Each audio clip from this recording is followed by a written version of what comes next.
Hi friends, just wanted to throw out a quick follow-up video for that vet video that I put out recently. If you were watching the channel then a wee while ago, then you would have seen quite nicely, if I go over the playlist section, no, if I go to the actual channel, so what you would see, not from a back-end point of view, what you would see on the channel if you were to go and see, for instance, this VeChain video. This came out on the 30th of June, and we talked about could VeChain rise by 150% soon. Spoiler alert, yes, and we spoke about how. So I thought it'd be a good idea to come back and do a follow-up video. Just so you know, where was the 30th of June? Well, the 30th of June, the prices were right here. And what did we see happen to the prices thereafter? Well, if I just stick the measuring stick on around a bit where the price, let's zoom on in a bit, since that's what we have to do. Where's the 30th of June? 30th of June here. Let's take it from the 1st of July then. In fact, that makes sense. And go on up to where we see the prices. What does that say to you? 156%. So was that a good value video? I hope you took some value from it, and that's what inspired you to subscribe to the channel. And I hope that you do the same from today's video as we just kind of follow up with it and take a look at how things have been going and compare it to the big old Duke of York grand scheme of things.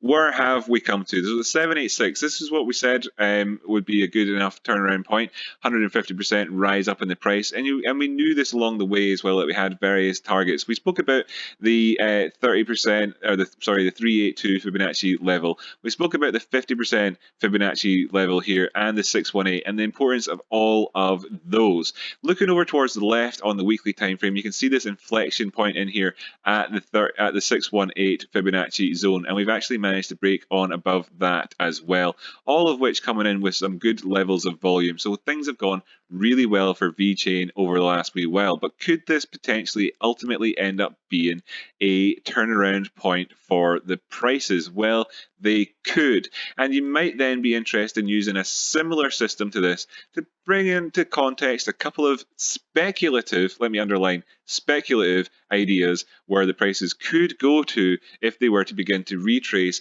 while still looking towards continuing on the trend towards the upside. So how could we do that? And I'm just going to briefly do that again in the same manner as before, and I would like to encourage people to subscribe to the channel, by the way, and all the rest of it. Let's take it from the lows. I'll just draw in, just overlap with the previous Fibonacci low point here and bring it up to the highs where we have just now. And you'll see that these numbers overlap with the previous ones, and that's not a great deal of coincidence. They do line up. There is confluence there with how they line up, but we'll not go into explaining all the details of all that. I just wanted to kind of bring you a brief video that might give you a bit of an idea. Should you see a retrace towards the downside, at what point you could start panicking, and at what point you could maybe hope to end panicking from the same perspective of what we looked at before.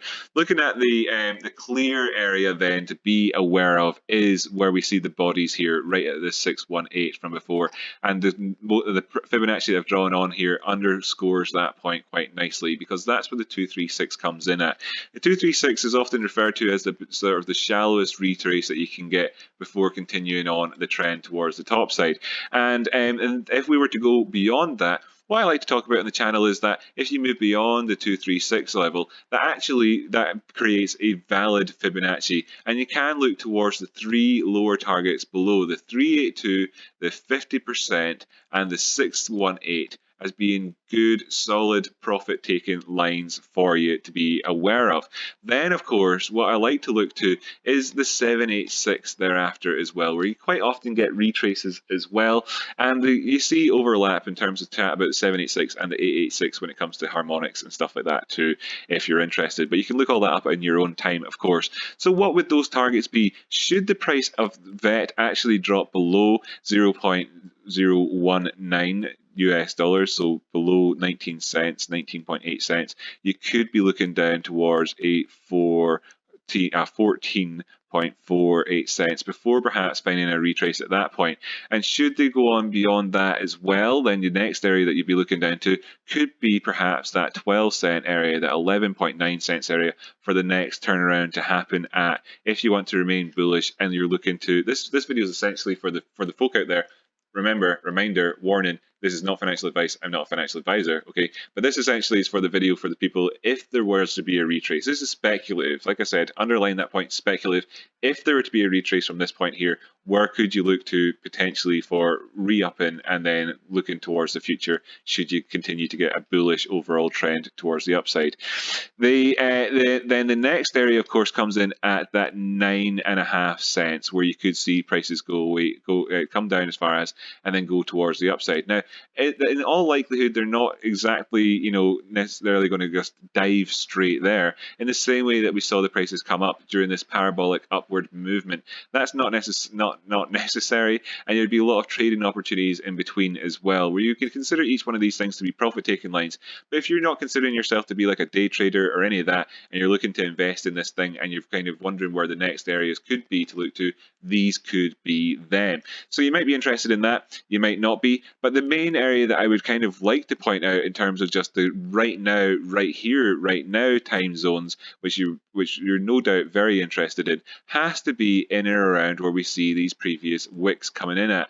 Now we know that the price is here currently. You can see that with the current buy line, or the buy or sell line here, showing the current the latest price of it. Moving over to the left, you can see that we're right in here at that circle there as well. So you want to see this area be maintained.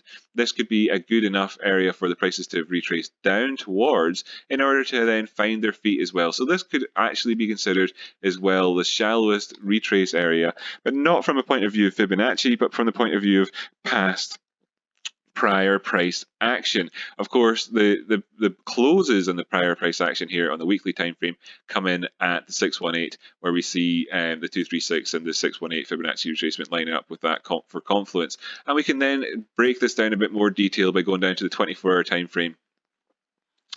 Pardon me, and seeing how that kind of lines up as well as we look to the did I go to a day? 24 hour I meant to go to. As we go over to where the prior price action was and see how those things actually closed out during the week. Now, the circles I drew on before there are quite visible. This is where the 618 comes in at, and you can see that there was a bit of inflection in the prices on the way up here on the 24-hour time frame. But as you can see, right where I circled that is where you've got the closes on the 24-hour time frame as well, into that 19.5 cents area over there on the left. So that just gives you that little bit more detail and can help you kind of see that if we did get a couple of closes in around this area here, that what we'd be doing overall would be forming a sort of twin peak in terms of the 24-hour time frame. And a twin peak can lead to various other things happening.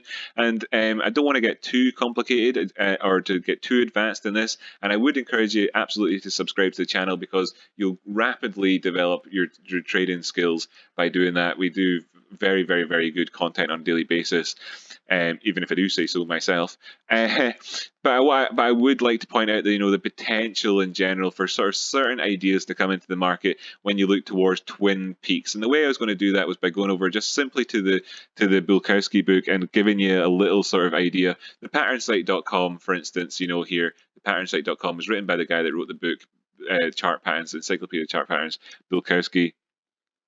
And if I just search on this website for twin peak, then you can see the amount of twin peak ideas that come into play, such as, for instance, the double top overall, such as that, for example. So you can read all about these things in general. One of them that might be of interest to you as well is, of course, the cup with handle. So if I just search for that and get it to appear, then you can see cup with handle.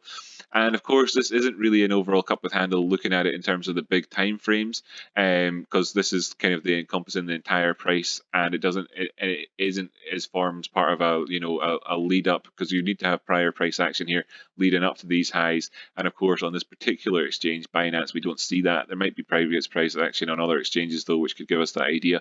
But anyway,